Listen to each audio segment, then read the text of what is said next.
This is a battery. Powers my trail riding board, my street commuter board, and it powers the boards of a bunch of local riders and some not so local riders that are looking for what I think is the best all-around battery pack design for DIY VESC one-wheeled boards. And I do think that. I think this is the overall best VESC one-wheel battery design. And so, I'm gonna give it away. By the way, this video, the articles accompanying it, and the PCBs for this video demonstration of this battery build were sponsored by JLC PCB. Big thank you to them. More about that later in the video. So what even is this? What are these? Well, it's a lithium-ion battery pack, specifically one that is custom made to fit the TorqueBox 2 from the Float Life. What do you do with it? Well, if you're building your own DIY style custom VESC-based one wheel, this battery would go in the back and power one of those. This battery pack design, the one that this video and the accompanying articles are about, is powering this board right here behind me. This is my daily driver currently. It also powers my trail board sitting over there, and it's in a lot of the boards that are out on Long Island riding those trails in this area. Follow me, Rob. Maybe I'm gonna find this board. You can buy it from Mario. Forgive this scene change, but I wanted to insert a warning and disclaimer in this video about assembling lithium-ion batteries, working with and on lithium-ion batteries. You're sure to see this type of warning in anything to do with large lithium-ion batteries, and that is that they are dangerous. And those kinds of warnings and disclaimers are not just a cover your ass type of thing, it is a reality. Lithium-ion batteries, especially large ones like the ones that get installed in a personal electric vehicle or the one being covered in this project video, they are dangerous. Mishandling, misassembling, poorly installing and implementing them leads to actual real-world hazards. Lithium-ion batteries can fail in a number of ways, some of which are relatively quiet and really just sort of have parts of the battery fail and then it doesn't work properly anymore and has to be replaced.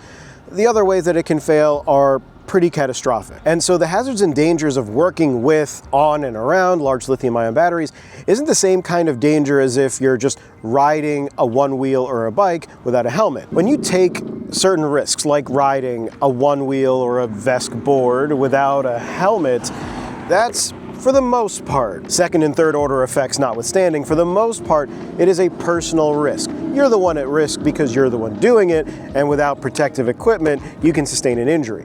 When you're working on, with, or around large lithium-ion batteries especially, the risk is not just for you, it's for everyone around you. It's for everyone in the building in which you live that could be affected by a fire. It is for the people around you and the property around you that may or may not be yours that could also be affected by the fire. Or if it doesn't happen at home, a major battery failure can affect the public property that it's around, park, trees, trail stuff that ends up as collateral damage for a battery fire. These are real hazards, and it's why I will, probably again in this video, mention that projects like these are dangerous, builds like these are dangerous, and while the vast majority of them go off without a hitch, there is actual risk to incur, and it is something that you need to be actively aware of at every step in the project's process.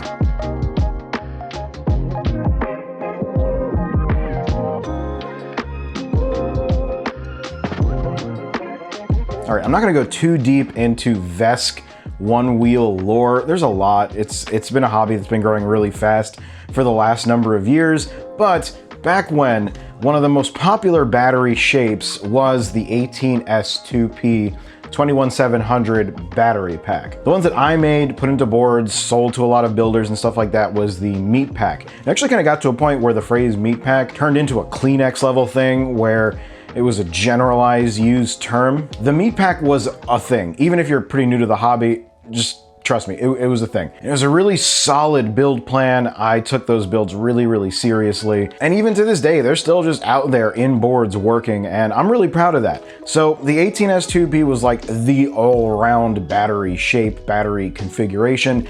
And like most hobbies, things progress and things change.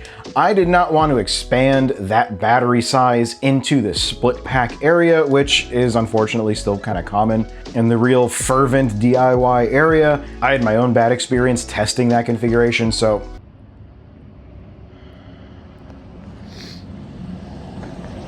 that was off the table for me. And so the next step for me was expanding the 18S 2P battery pack into a 19S 2P battery pack. And that's what this is. It's a 19S 2P 80 volt 10 amp hour battery. You can get a lot of mileage out of this thing. On that board, if I'm just doing some city riding, I'm getting about 28-ish miles, sometimes 30 if it's really warm out and I'm not riding above like 15 miles per hour. And instead of dealing with all of the hazards and weirdness and other hassles of installing a modular split pack battery, it's all just in one centralized monolithic brick. You pop it into a Torque Box 2 or a similarly sized battery enclosure and you are good to go. Can you do that? I love that so much. That should just be a soundbite on your channel now. Just hit it. Now, what sets this battery design apart from the old style 18S 2P meat packs is the presence of a PCB. This PCB does a lot of heavy lifting. It does the balance traces to the BMS, also handles the charge circuit, and it does power routing for that 19th group. There are two cells in here that make up a parallel group. They're split in half. The power routing for those all along this corner here are handled by the PCB. What that gives you is a nice, trim, wireless shoulder here without a whole bunch of extra conductor stuff. So when you actually install this into a box, you get a really nice, clean, actual drop-in fit. I know a lot of the batteries and a lot of the things about DIY VESC Onewheel will say that something fits, but when they say fit, they don't really mean it fits. They mean you gotta sit on it or clamp the box shut and force a bunch of screws in place, and then it'll sort of fit until the compression crushes this thing to death and you get a whole bunch of battery damage, BMS damage, stuff like that. This shape and the way it's designed avoids all of that. Now, I learned a lot from my time just building meat packs and installing them and dealing with having a customer base and running a shop. I learned a lot about pack assembly itself and what goes into good battery design and good attentive care to battery pack assembly. I also learned about what kind of person you have to be to run a shop and deal with a very wide spectrum of people.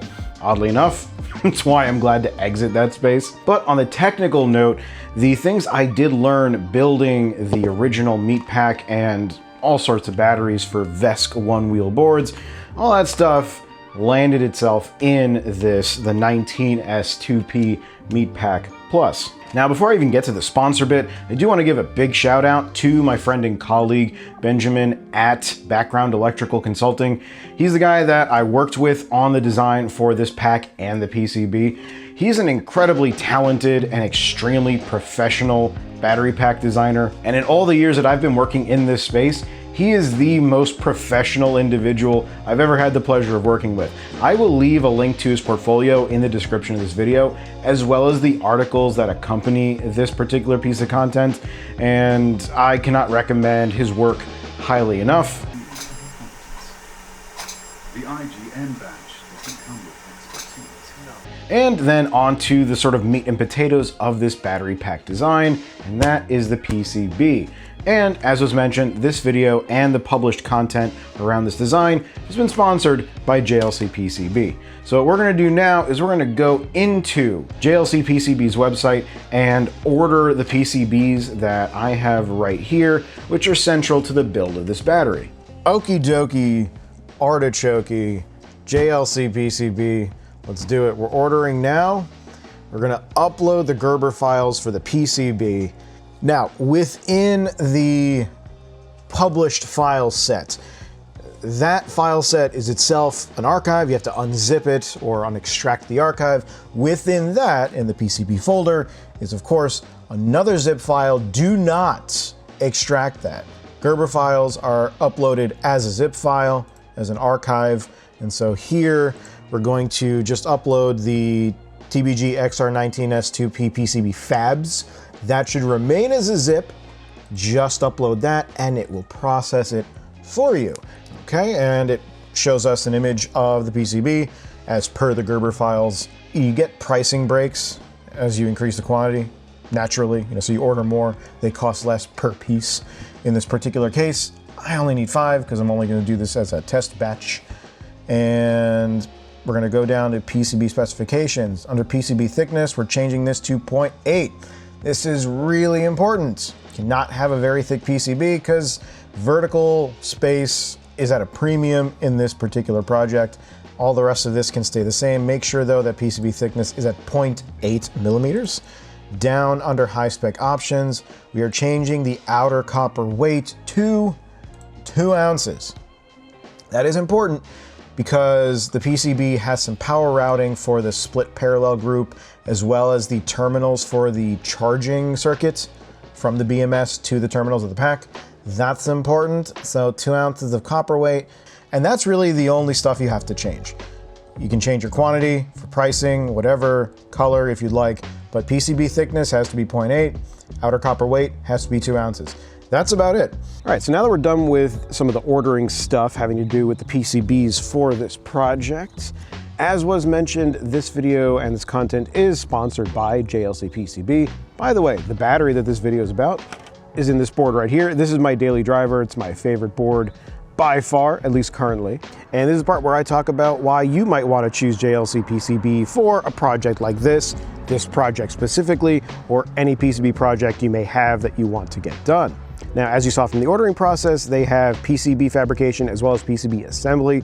So whatever kind of PCB-based project, whether it's this or something a bit more complex, they can help you get that done pretty quickly and easily. They offer 1 to 8 layer PCBs, and they can be as cheap as $2. These are a little bit more expensive because of all the copper in there, but when you actually compare PCB fab houses, they're really on the cheaper end of things. And they do all this stuff in-house. They have a massive network of factories. And like I mentioned elsewhere in the video, even before this whole sponsorship thing took place, I was using JLC PCB anyway because they were fast, they were inexpensive, and the quality control that's actually coming out of what you're getting delivered is stellar. When I ordered these PCBs for both my actual run of batteries and this sample batch for this project video, they ended up shipping in less than 48 hours. Some orders can have a turnaround of about 24 hours, but they're pretty quick. And when you factor in DHL shipping or something similar to that, you can get a project in pretty quickly. So thank you to JLC for sponsoring this video. And if you choose to do a project like this, do consider them.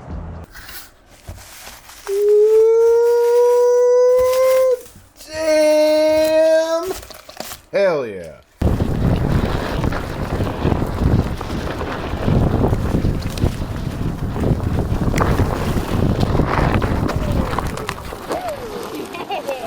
Now, once I've got the PCBs in hand, there is a lot of other work that goes into the assembly of this battery pack, and it's way more than I could actually show in its entirety in this video without it being a drawn out 3-hour process. So for anyone who's interested in the real nitty-gritty details of this battery pack project, I have a link to an article where I go over the entire build of this pack. And I mean the entire build. The build log article for this battery design covers the included file package that I have linked to at the top.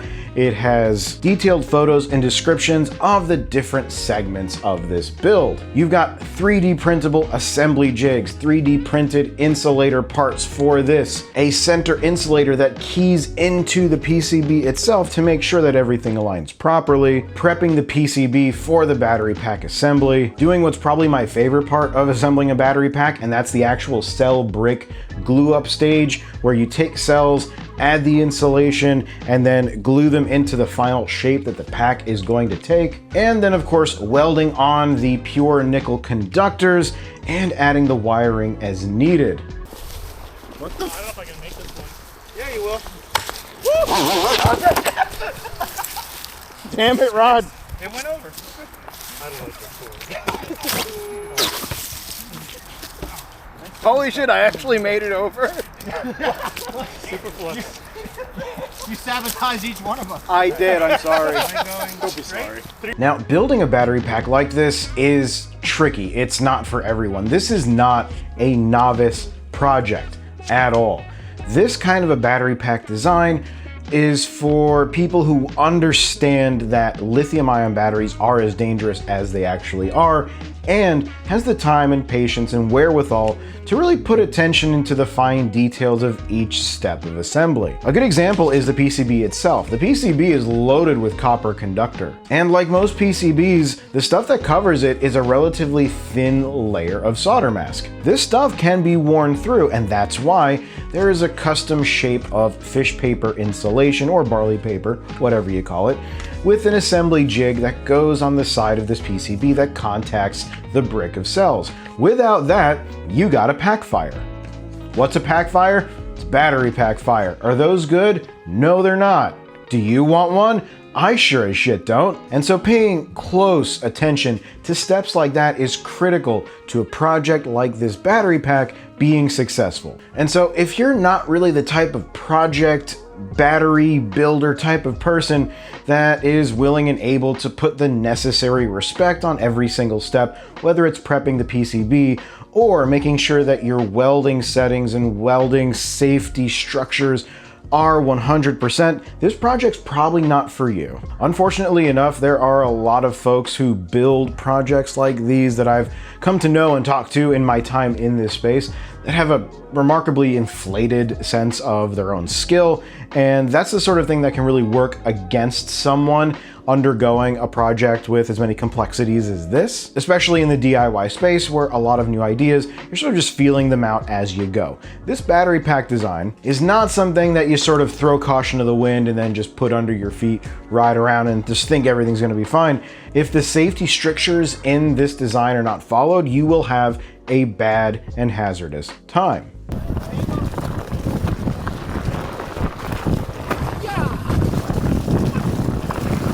Oh, a note on fitment. This is a Torque Box 2 from the Float Life. This is a rough test print of the Atlo Shop big box. I'm not sure exactly what it's called, but it is their larger box meant for, I believe, just a general 19S battery pack shape. The battery pack fits both of these. So if this Atlo Shop box is part of your project, it will fit in there, or it can just fit into a Torque Box 2, which is what I usually use. That's what's in this board. That's what's in my trail board. This is a solid box. I like it. I use it for my stuff, and so this also fits in there. This box is actually what this pack was designed into, but it does fit both. And a link to either of these enclosures will be in the documentation that accompanies this video. A last note on fitment. If you are really in the weeds of DIY and you're into designing everything about your board, or you want to do as much from scratch as possible, the full entire step model of this pack from the cells to the PCB are included in the public release files. So if you want to just toss this into your CAD program and design an enclosure around it for your own uses, go for it. You have the freedom to do that. So where do we go from here? Well, if you're someone who's interested in doing your own custom VESC-based one-wheel board, you've got a project going and you're looking for a battery option and you really want to dig into the weeds of it, this is something you could consider. If you like this design of battery and you're interested in it, but you're not in a place where you can just go ahead and make it yourself, I do have a batch of these up for sale on my shop. It is the last of them I'm going to make because, as I mentioned in a previous video, I'm closing down the shop. And so everything that I'm currently making or have made that's sat on the shelves to be sold off is the last that I'm going to make. Once my parts for these packs and once everything else I've got left on the shelves are gone, that's it. So if this is something you're interested in for your own project and you would just like to buy one, I still have some left, including this pack, which is the exact battery that is used in the demonstration footage and the photography for the build log of this pack design. So link to the shop in the description below, and just like everything else, whatever documentation one might need if they're interested in either building this project for themselves or remixing it for their own purposes will be available. Links in the description all over the place. And a big thank you to JLC PCB for sponsoring this video and the accompanying content.